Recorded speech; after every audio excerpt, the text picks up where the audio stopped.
A girl, afflicted with nothing more than a rare skin condition, finds herself relentlessly bullied and ostracized by her peers. Her strikingly pale, unusual skin quickly makes her the village outcast, branded a freak by everyone around her. Constant exclusion and humiliation define her entire childhood. Even her own father comes to see her as a bad omen, regularly beating her with a whip to vent his frustrations. Worn down by years of relentless discrimination and abuse, the girl, Anna, begins to slip into a dissociative haze. Unable to bear the suffocating darkness of her life any longer, she finally flees the village. She runs blindly for what feels like an eternity, eventually collapsing from exhaustion deep in a dense forest. A man named Jacques, out hunting that day, discovers her unconscious. Rather than recoiling from her unusual skin, he brings her back to the hotel he runs and even sets her up in a quiet room of her own. Learning she's a runaway with nowhere else to go, he feels a deep tenderness toward her, even gifting her an exquisite piece of jewelry. The very first gift Anna has ever received in her life, and the first time anyone has ever treated her with gentleness. In the dim hotel room, Jack's presence feels like a ray of light breaking into her world. For the first time, Anna experiences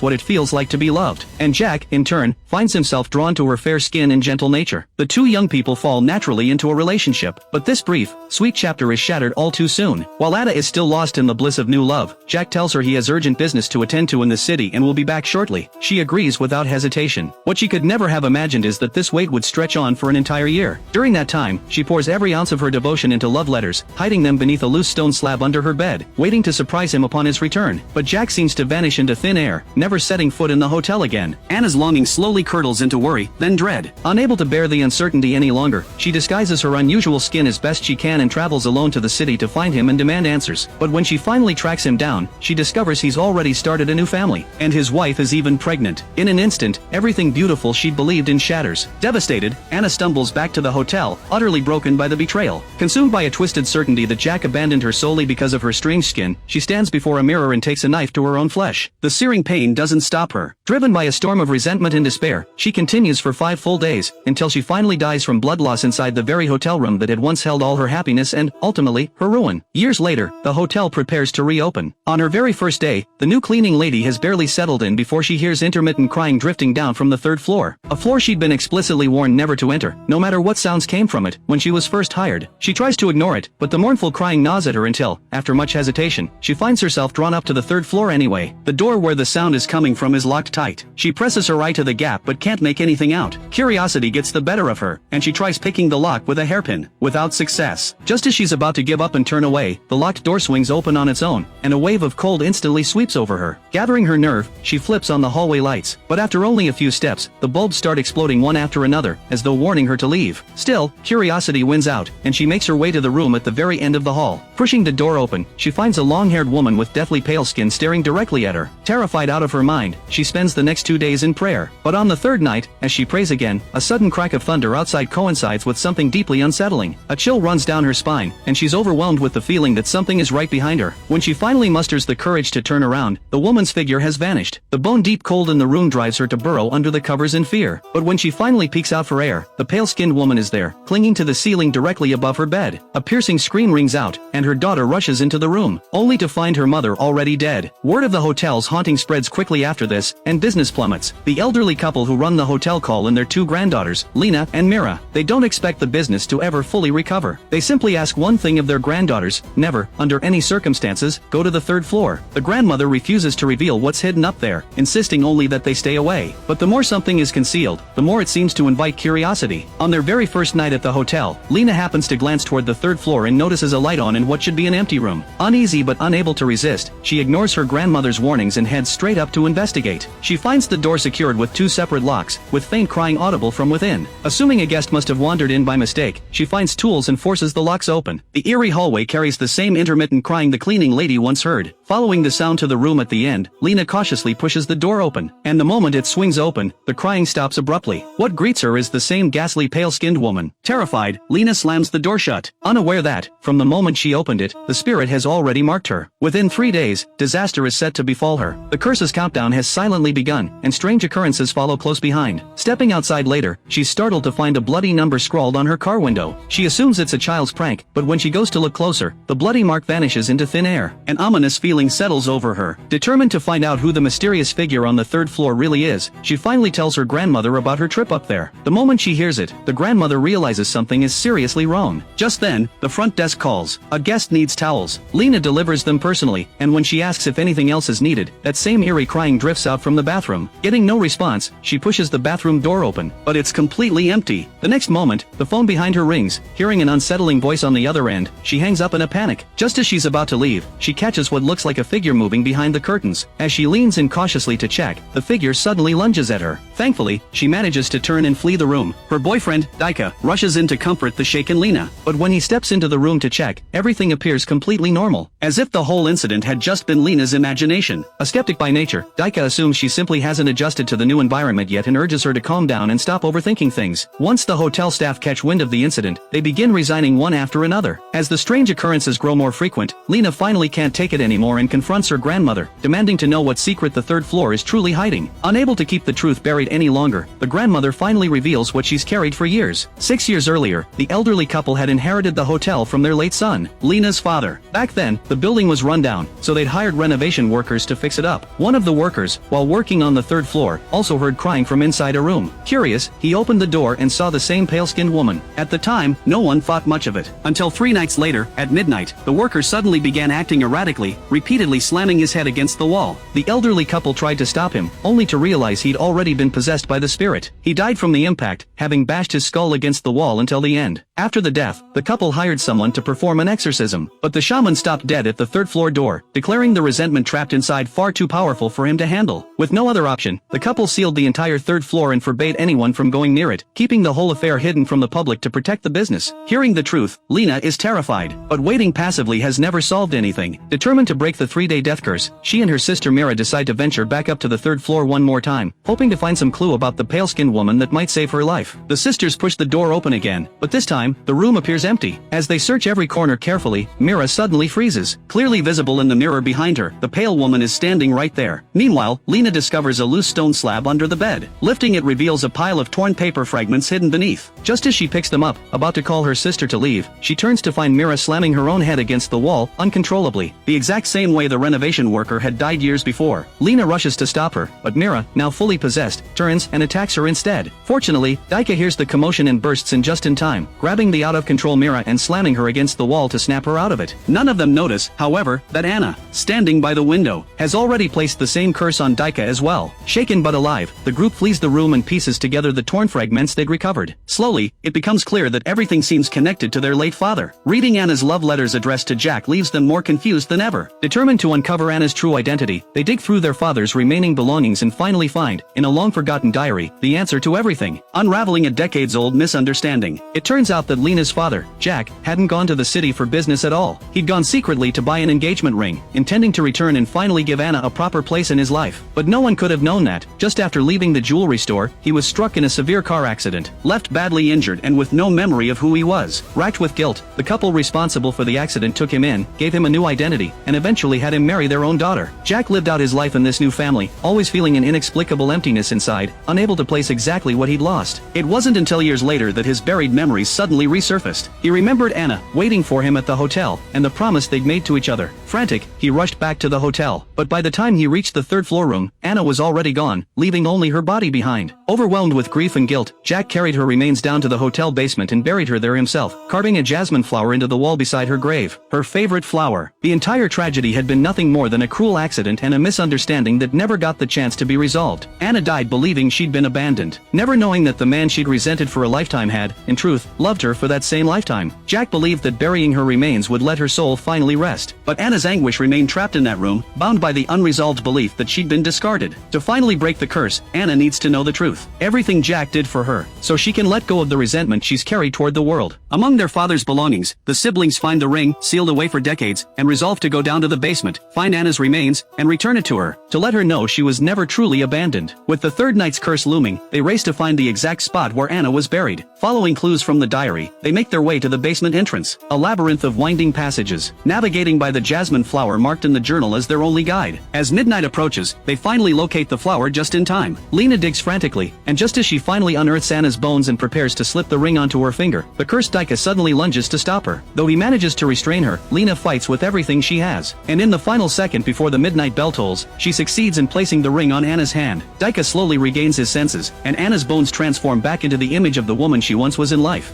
Finally feeling the love and truth that arrived decades too late, she lets go of everything she'd been holding onto, dissolving into ash and drifting away into the air. The curse that had haunted the hotel for decades is finally, completely broken. The film ends here. See you next time.